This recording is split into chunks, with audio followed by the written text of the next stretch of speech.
आज हम लोग उस नया चैप्टर पढ़ेंगे जिसका शीर्षक है पौधे के भाग एवं उनके कार्य। वीडियो को ध्यानपूर्वक देखिए। हम अपने आसपास विभिन्न प्रकार के पेड़ पौधों को देखते हैं। उनमें से कुछ बहुत बड़े होते हैं तो कुछ बहुत छोटे। उनके तने, शाखाएं और पत्तियां भी अलग अलग प्रकार की होती हैं। कुछ पौधों के तने मजबूत और कठोर होते हैं, कुछ के कोमल व नरम।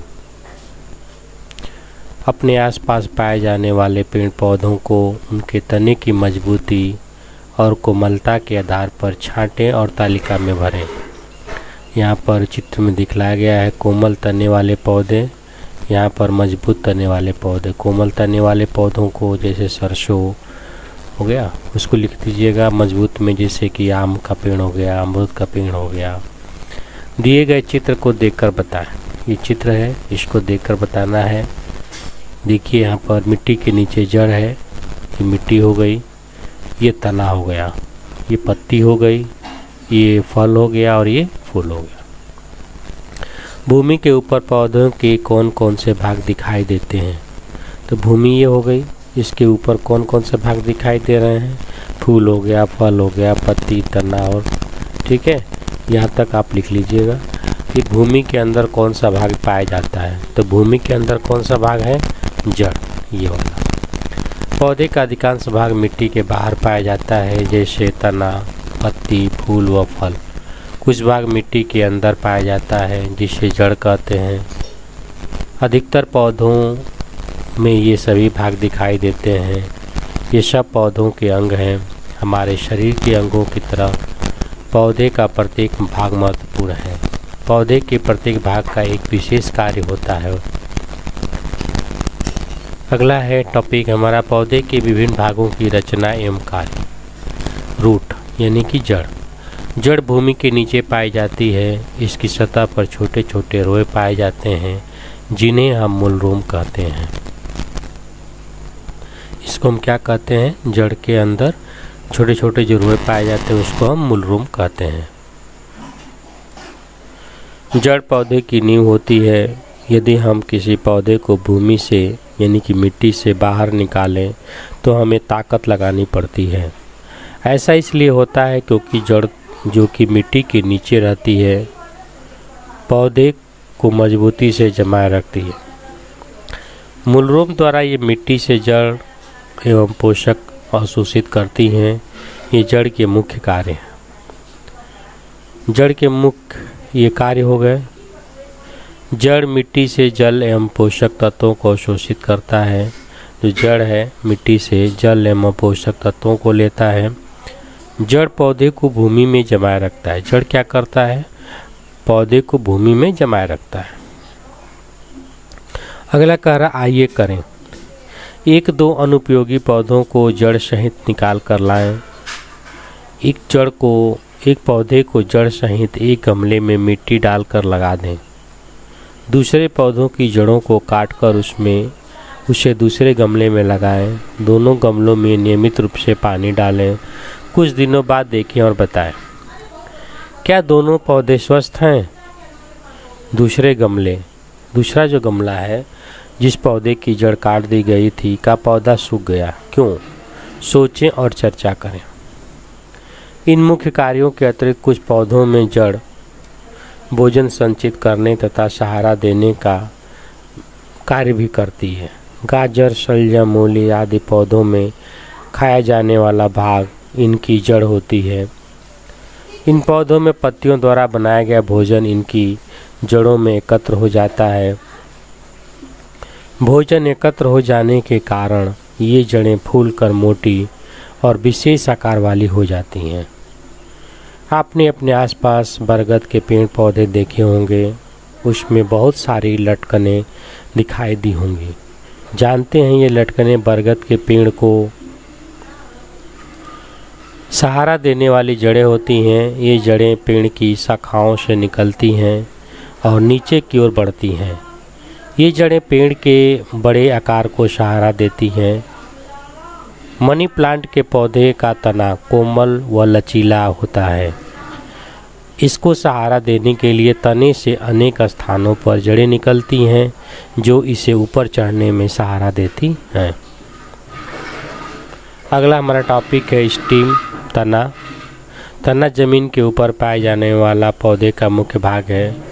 तने से शाखाएं निकलती हैं। इन शाखाओं पर पत्तियां, फूल एवं फल लगते हैं। तने के अंदर छोटी छोटी नलिकाएं पाई जाती हैं। तना पौधे को सीधा खड़ा रखता है। पौधे को शाखाओं को सहारा प्रदान करता है। जड़ द्वारा अवशोषित जल एवं पोषक तत्वों को पौधे के अन्य भागों तक पहुंचाता है। ये हो गया तना। पत्तियों द्वारा बनाए गए भोजन को पौधे के विभिन्न भागों तक पहुंचाता है। तने का कार्य हो गया। अब देख लीजिए, तना पौधे को सीधा खड़ा रखता है, पहला कार्य। जड़ों द्वारा यानी कि जड़ द्वारा अवशोषित जल और पोषक तत्वों को पौधों के अन्य भागों तक पहुंचाता है, ये भी एक कार्य हो गया। पौधे को शाखाओं को सहारा प्रदान करता है, ये भी कार्य हो गया। पत्तियों द्वारा बनाए गए भोजन को पौधों के विभिन्न भागों तक पहुंचाता है, ये सब जड़ के कार्य हो गए। अगला हम जानते हैं, आइए करें एक प्रयोग है, देखते हैं उसको। कांच के गिलास में रंगीन जल लेकर उसमें गुलमेहंदी अथवा टमाटर के पौधे का तना चित्रानुसार रखें। इस चित्र के अनुसार गिलास ले लेना है, उसमें गुलमेहंदी या टमाटर के पौधे का तना रखिए। कुछ समय पश्चात आप क्या परिवर्तन देखते हैं? कांच के गिलास में पानी की मात्रा कुछ कम हो गई है। पौधे की पत्तियों के मध्य हल्की हल्की रंगीन रेखाएं देने लगी। अब शिक्षक की सहायता से ब्लेड द्वारा तने को बीच से काटें। हैंडलेस आवर्धक लेंस से तने के कटे हुए हिस्से को देखें। कुछ रंगीन धब्बे दिखाई देते हैं। तना हो गया ये, देखिए लेंस होता है जो जूम कर देखते हैं। ये तना को काटेंगे, जूम करेंगे तो तना ये है। हैंड लेंस इसको करेंगे। रंगीन नलिकाएं, ये देखना, इसमें रंगीन नलिकाएं दिखाई देंगी। कुछ रंगीन धब्बे दिखाई देते हैं। जैसा कि हम जानते हैं, तने के अंदर छोटी छोटी नलिकाएं पाई जाती हैं। यही नलिकाएं रंगीन धब्बों के रूप में कटे हुए तने में दिखाई देती हैं। आवर्धक लेंस की सहायता से इन्हें स्पष्ट देखा जा सकता है। इन नलिकाओं की सहायता से तना जल और पोषक तत्वों को पौधे के विभिन्न भागों तक पहुंचता है। ये नलिकाएं पत्तियों द्वारा बनाए गए भोजन को भी पौधे के अन्य भागों तक पहुंचाती हैं। अगला देखिए, इसे भी जानें। कुछ पौधों में तने से निकली शाखाएं भूमि के अंदर धंस जाती हैं। भोजन संचित कर ये शाखाएं सिरों पर फूल जाती हैं। इन्हें भोजन संचित करने वाले भूमिगत तने कहते हैं, जैसे आलू, अदरक, हल्दी इत्यादि। पत्ती लीफ। भूमि के ऊपर पाए जाने वाले पौधे के भागों में पत्ती एक महत्वपूर्ण भाग है।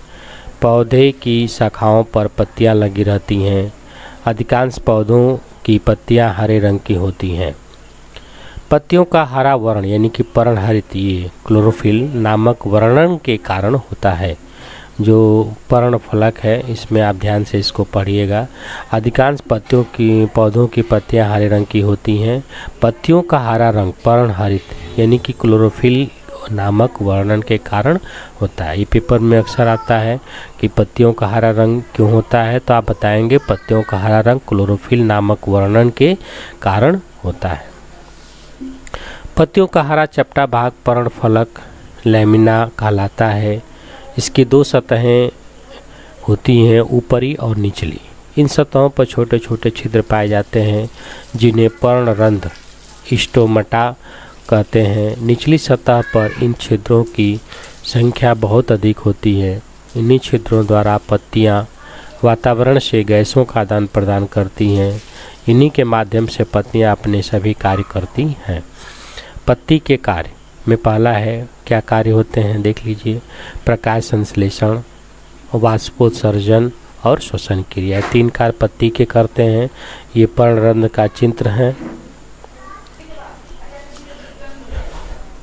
अब आगे देखेंगे फोटोसिंथेसिस, प्रकाश संश्लेषण। जिस प्रकार रसोई घर में भोजन बनाया जाता है, उसी प्रकार हरी पत्तियां पौधों के लिए भोजन बनाती हैं। इसलिए पत्ती को पौधे का रसोई घर कहते हैं। पत्तियां सूर्य के प्रकाश की उपस्थिति में जल क्लोरोफिल और कार्बन डाइऑक्साइड की सहायता से भोजन बनाती हैं। जड़ द्वारा अवशोषित जल तनों द्वारा पत्तियों तक पहुंचता है। सूर्य के प्रकाश में भोजन बनाने की इस क्रिया को प्रकाश संश्लेषण कहते हैं।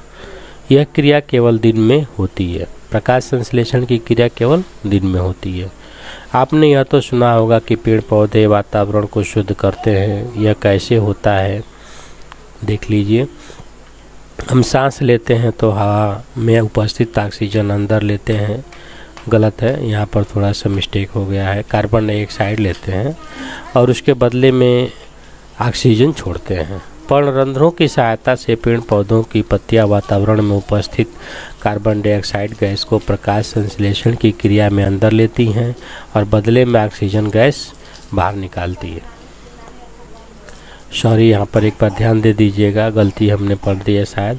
हम सांस लेते हैं, यानी कि कह रहा है कि अगर हम लोग जो सांस लेते हैं हवा में उपस्थित ऑक्सीजन को अंदर लेते हैं, सही है, ऑक्सीजन हम लोग लेते हैं और उसके बदले में कार्बन डाइऑक्साइड गैस बाहर निकालते हैं, ठीक है। पर्णरंध्रों यानी कि पेड़ की जो पर्णरंध्रों की सहायता से पेड़ पौधे हैं पत्तियां वातावरण में उपस्थित कार्बन डाइऑक्साइड गैस को प्रकाश संश्लेषण की क्रिया में अंदर लेती हैं और जो हम छोड़ते हैं उसको पेड़ पौधे अंदर लेते हैं और बदले में ऑक्सीजन गैस बाहर निकालते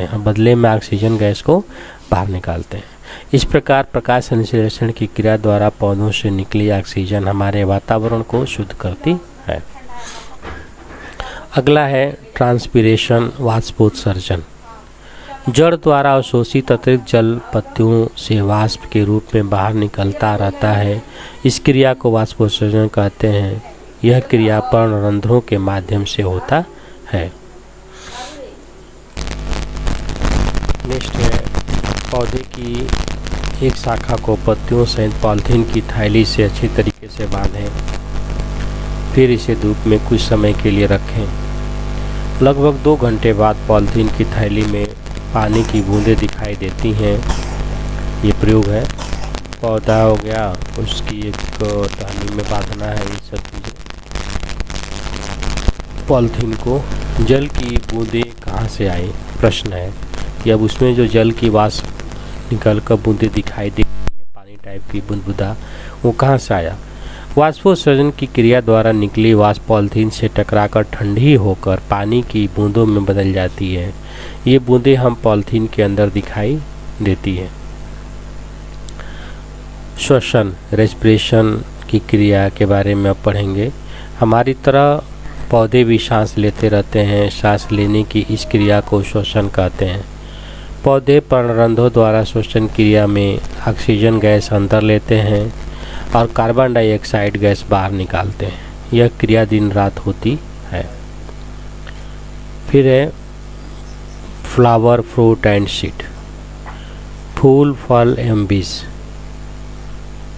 फूल पौधे का सबसे सुंदर व आकर्षक भाग होता है।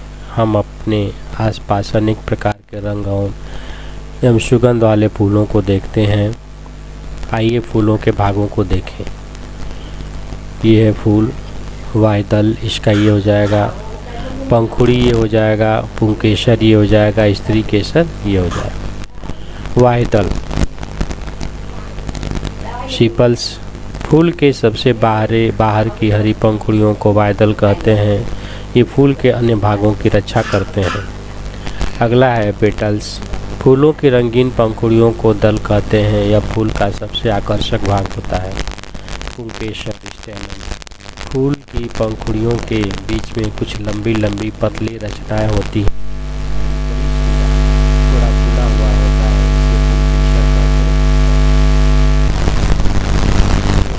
ये स्त्री केसर, पिस्टिल। फूल की पीठ मध्य में कीट जैसी संरचना होती है। इस संरचना को पिस्टिल कहते हैं। क्या आप जानते हैं कि फूलों से ही फल बनते हैं? आम की खेती करने वाला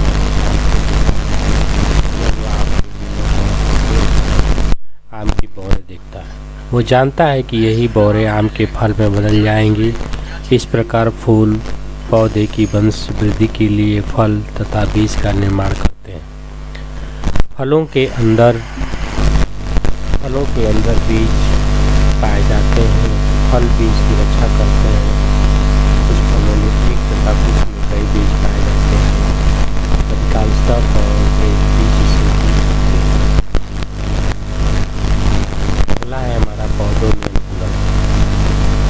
क्या आप जानते हैं कमल का पौधा जल में कैसे रह पाता है? नागफनी के पौधे में कांटे क्यों पाए जाते हैं?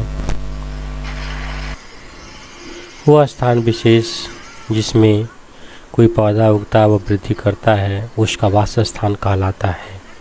अलग अलग स्थानों में उगने वाले पौधों की रचना भी एक दूसरे से भिन्न होती है। अपने वास स्थान के अनुसार पौधे अपने विभिन्न भागों, जड़, तना व पत्ती की संरचना में परिवर्तन कर लेते हैं। इसे ही अनुकूलन कहते हैं। आपने अपने आसपास विभिन्न प्रकार के पेड़ पौधों जैसे आम, अमरूद, सरसों, गुड़हल, गुलाब आदि को देखा होगा। इन्हें स्थलीय पेड़ पौधे कहते हैं। इन पेड़ पौधों के भागों की समान रचना एवं कार्य हम जान चुके हैं। भिन्न भिन्न परिवेश जैसे मरुस्थली, जलीय व पर्वतीय में उगने वाले पौधों की कुछ विशिष्ट संरचना होती है। ये विशिष्ट संरचनाएं उन्हें उस विशेष परिवेश में रहने के अनुकूलन बनाती हैं। आओ जाने जैसे पौधों की विशेषताएं। जलीय पौधे। चित्र में बने कमल, कुमुदनी व जलकुंभी के पौधे जलीय पौधे हैं जो तालाब में पाए जाते हैं। इनके तने लंबे, पतले, मुलायम व हल्के होते हैं जिसमें वायु भरी होती है। वायु भरी होने के कारण ये हल्के व मुलायम होते हैं और पानी में तैरते रहते हैं। इनकी पत्तियां हरी और चपटी होती हैं। इनकी सतह मोम जैसी चिकनी होती है जिस कारण इन पर पानी नहीं रुकता और ये सड़ती नहीं है। अगला है मरुस्थलीय पौधे। मरुस्थलीय स्थानों में पानी की कमी होती है। यहाँ पाए जाने वाले पौधे जैसे नागफनी, सतावर की पत्तियाँ कंटीली होती हैं। कंटीली पत्तियों से वाष्पोत्सर्जन की क्रिया बहुत कम हो जाती है। इनका तना हरा, चपटा व गूदेदार होता है। चपटा गूदेदार तना भोजन बनाने तथा पानी संचित करने के कार्य करता है। ऐसा करने से पानी की कमी में भी पौधा जीवित रह पाता है। अगला देखेंगे पर्वतीय पौधे। पर्वतीय क्षेत्रों में पाए जाने वाले वृक्ष जो सदैव हरे भरे रहते हैं इन्हें सदाबहार वृक्ष कहते हैं, जैसे चीड़, देवदार। इन वृक्षों की आकृति शंक्वाकार होती है। इनकी पत्तियां सुई की तरह नुकीली होती हैं। ऐसी संरचना के कारण पहाड़ों पर गिरने वाली बर्फ इन वृक्षों पर रुक नहीं पाती और पेड़ सदैव हरे भरे रहते हैं। इस प्रकार यह पाठ समाप्त हुआ। इस वीडियो को 2-4 बार और देख लीजिएगा, काफ़ी क्लियर हो जाएगा। धन्यवाद।